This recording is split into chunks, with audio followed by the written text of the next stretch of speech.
అబ్బా! 1 లీటర్ పాలకి మీగడ ఎంతొస్తదిలే, దాంతో నెయ్యేం చేస్తాంలే అనుకుంటాము. బట్ 1 మంత్ తీస్తే నాకైతే మీగడ ఇంతొచ్చింది. 1 మంత్ ఫ్రిడ్జ్‌లో అయితే స్టోర్ చేసుకోవచ్చు. ఇలా పాలను కాచి రోజు మీగడ తీస్తూ ఫ్రిడ్జ్‌లో స్టోర్ చేసుకుంటే 1 మంత్‌కి మీగడ అయితే ఇంతొచ్చింది. దీంతో అయితే నెయ్యి ప్రిపేర్ చేస్తున్నాను. 1 మంత్‌కే ఎంతొస్తదిలే మీగడ, నెయ్యి ఎంతొస్తదిలే అనుకోకండి. ఒకసారి అయితే ఫుల్‌గా వీడియో చూడండి. నెయ్యి ప్రిపరేషన్ అయితే స్టార్ట్ చేసేద్దాం. ఇది రోజు మీగడ తీసుకొని ఫ్రిడ్జ్‌లో స్టోర్ చేసుకోవాలని చెప్పా కదా! ఇంకా ఫ్రిడ్జ్‌లో నుంచి మనం నెయ్యి ప్రిపేర్ చేసే 1 అవర్ ముందే మీగడనైతే బయట పెట్టుకోవాలి.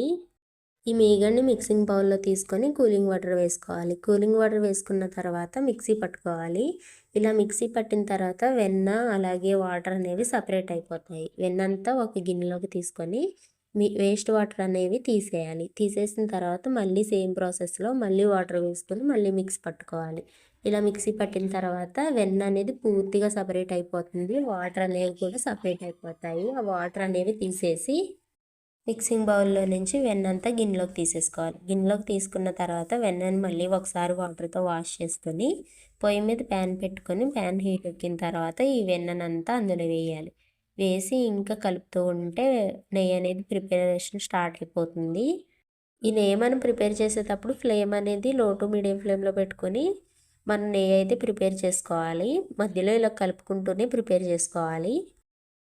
నెయ్యి అనేది మొత్తం ప్రిపేర్ అయిపోయిన తర్వాత గ్యాస్ ఆఫ్ చేసుకొని ఆ ప్యాన్ అయితే పక్కన పెట్టేసుకోవాలి. ఇలా పక్కన పెట్టుకున్న తర్వాత నెయ్యి అనేది కూల్ అవుతుంది. అలా కూల్ అయిన తర్వాత మనం బాక్స్‌లోకి అయితే స్టోర్ చేసుకోవాలి. నెయ్యిని మనం బాక్స్‌లో తీసుకునేటప్పుడు వడకట్టేదాన్ని గానీ, ఏదైనా చిన్న స్ట్రైనర్ ఉంటే దాంతో గానీ వడకట్టుకోవచ్చు. ఇలా స్ట్రెయినర్‌తో స్ట్రెయిన్ చేసుకోవడం వల్ల నెయ్యిలో వేస్ట్ ఏమైనా ఉండిపోతే వేస్ట్ అనేది వచ్చేస్తుంది. ఒకసారి నేను వీడియోలో చూపిస్తున్నా చూడండి. ఇంకా కూల్ అయిన తర్వాత నెయ్యి అనేది నేను ఒక బాక్స్‌లో అయితే స్ట్రెయిన్ చేసుకున్నాను. చాలా వచ్చింది. స్మెల్ కూడా చాలా బాగుంది. ఎంతైనా ఇంట్లో ప్రిపేర్ చేసుకున్న నెయ్యి అనేది చాలా బాగుంటుంది కదా! షాప్స్‌లోది కంటే. వీడియో ఇంతవరకు చూసారు. నచ్చితే చిన్న లైక్ చేసి సపోర్ట్ చేయొచ్చు. ఉంటాను. నెక్స్ట్ వీడియోలో కలుద్దామా? బాయ్.